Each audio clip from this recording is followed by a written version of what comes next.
Scary stories to tell in the dark. Collected from folklore and retold by Alvin Schwartz. Illustrated by Stephen Gammell. Strange and scary things. Pioneers used to entertain themselves by telling scary stories. At night, they might gather in somebody's cabin or around a fire and see who could scare the others the most. Some girls and boys in my town do the same thing today. They get together at somebody's house, and they turn out the lights and eat popcorn, and scare one another half to death. Telling scary stories is something people have been doing for thousands of years, for most of us like being scared in that way. Since there isn't any danger, we think it's fun. There are a great many scary stories to tell. There are ghost stories.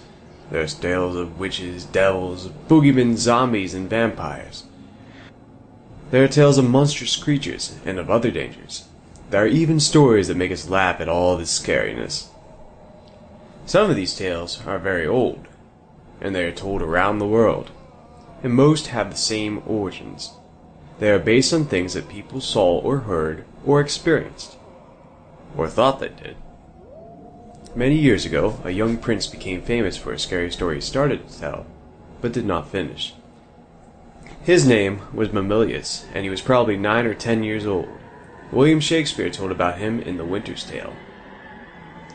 It was on a dark winter's day that his mother, the queen, asked him for a story. "A sad tale is best for winter," he said. "I have one of sprites and goblins." "Do your best to frighten me with your sprites," she said. "You are powerful at it." "I shall tell it softly," he said. "Yon crickets shall not hear it." And he began. There was a man dwelt by a churchyard. But that was as far as he got, for at that moment the king came in and arrested the queen and took her away. And soon after that, Mamilius died. No one knew how he would have finished the story. If you started as he did, what would you tell? Most scary stories are, of course, meant to be told. They are most scary that way, but how you tell them is important. As Mamilius knew, the best way is to speak softly, so that your listeners lean forward to catch your words, and to speak slowly, so that your voice sounds scary. And the best time to tell these stories is at night. In the dark and the gloom, it is easy for someone listening to imagine all sorts of strange and scary things. Chapter 1. This chapter is filled with jump stories you can use to make your friends jump with fright. What do you come for? There was an old woman who lived all by herself, and she was very lonely. Sitting in the kitchen one night, she said, "Oh, I wish I had some company." No sooner had she spoken than down the chimney tumbled 2 feet from which the flesh had rotted. The old woman's eyes bulged with terror. The 2 legs dropped to the hearth and attached themselves to the feet. Then a body tumbled down, then 2 arms, and a man's head. As the old woman watched, the parts came together into a great, gangling man. They danced around the room. Faster and faster he went. Then he stopped, and he looked into her eyes. "What do you come for?" "What do I come for? I come for you."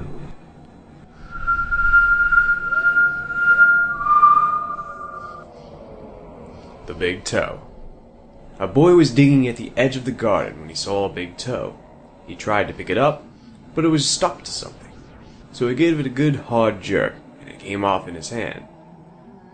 Then he heard something groan and scamper away. The boy took the toe into the kitchen and showed it to his mother. "It looks nice and plump," she said. "I'll put it in the soup, and we'll have it for supper." That night, his father carved the toe into 3 pieces, and they each had a piece.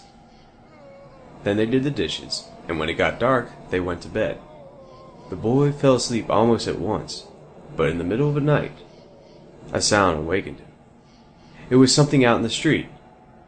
It was a voice, and it was calling to him. "Where's my toe?" When the boy heard that, he got very scared, but he thought, "It doesn't know where I am. It will never find me." Then he heard the voice once more. Only now it was closer. "Where's my toe?" The boy pulled the blankets over his head and closed his eyes. "I'll go to sleep," he thought. "When I wake up, it will be gone.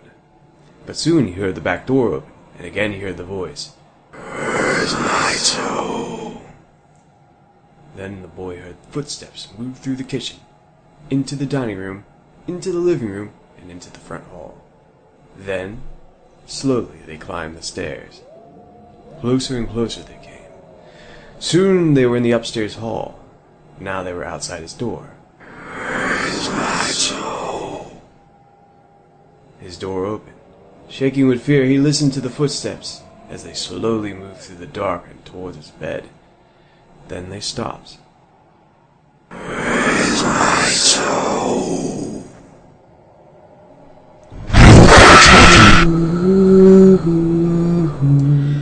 The big toe also has another ending.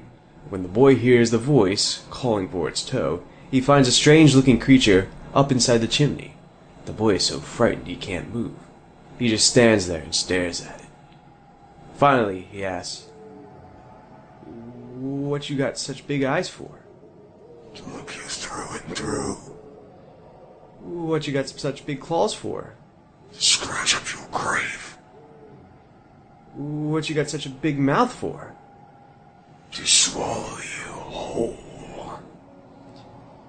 "What you got such sharp teeth for?" "To chop your bones."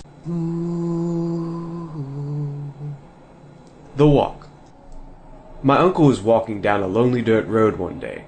He came upon a man who was also walking down that road. The man looked at my uncle, and my uncle looked at the man.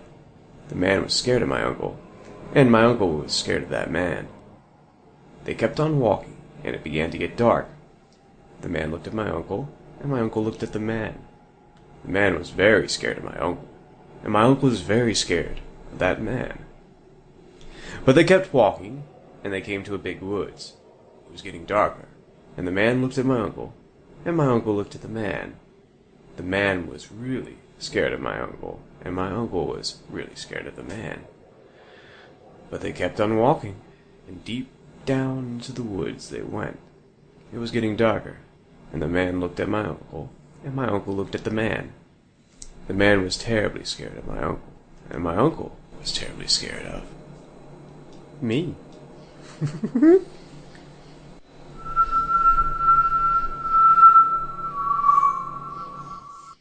Mitai Dottie Walker.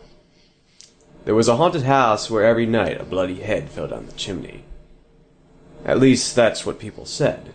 So nobody would stay there overnight. Then a rich man offered $200 to whoever would do it. And this boy said he would try, if he could have his dog with him. So it was settled. The very next night, the boy went into the house with his dog. To make it more cheerful, he started a fire in the fireplace. Then he sat in front of the fire and waited, and his dog waited with him. For a while nothing happened, but a little after midnight, he heard someone singing softly and sadly off in the woods. The singing sounded something like this.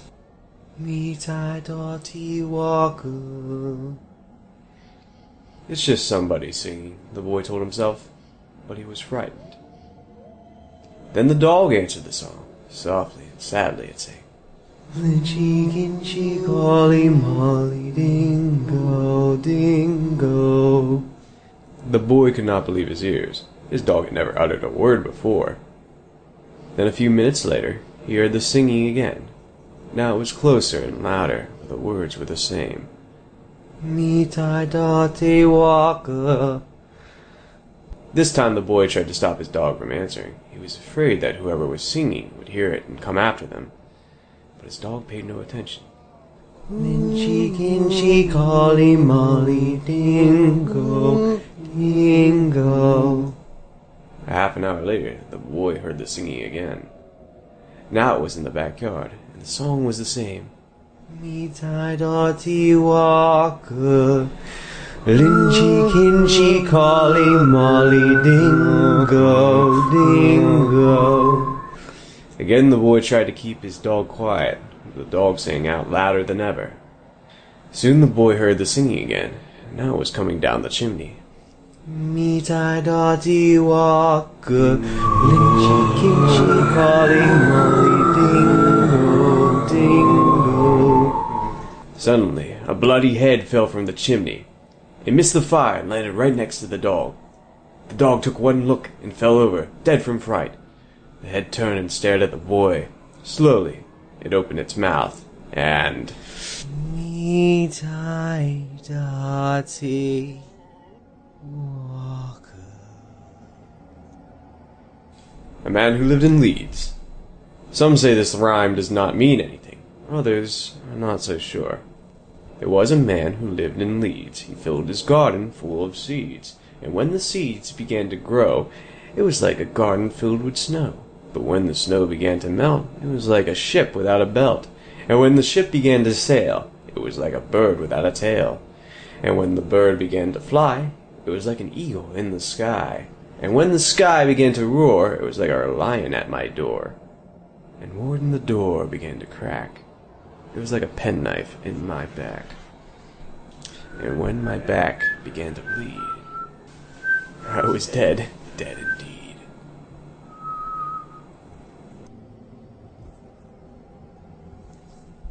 Old woman, all skin and bones. There was an old woman all skin and bone who lived near the graveyard all alone. Oh, whoa, oh, whoa. She thought she'd go to church one day to hear the parson preach and pray. Oh, whoa, oh, whoa.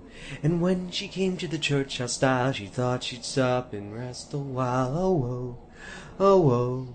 And when she came up to the door, she thought she'd stop and rest some more. Oh, whoa, oh, whoa. But when she turned to look around, she saw a corpse upon the ground. Oh, whoa, oh, whoa. From its noose down to its skin, the worms crawled out and the worms crawled in. Oh, whoa, oh, whoa. The woman to the preacher said, "Shall I look like that when I am dead?" Oh, whoa, oh, whoa. The preacher to the woman said, You'll look like that when you are dead. "Oh,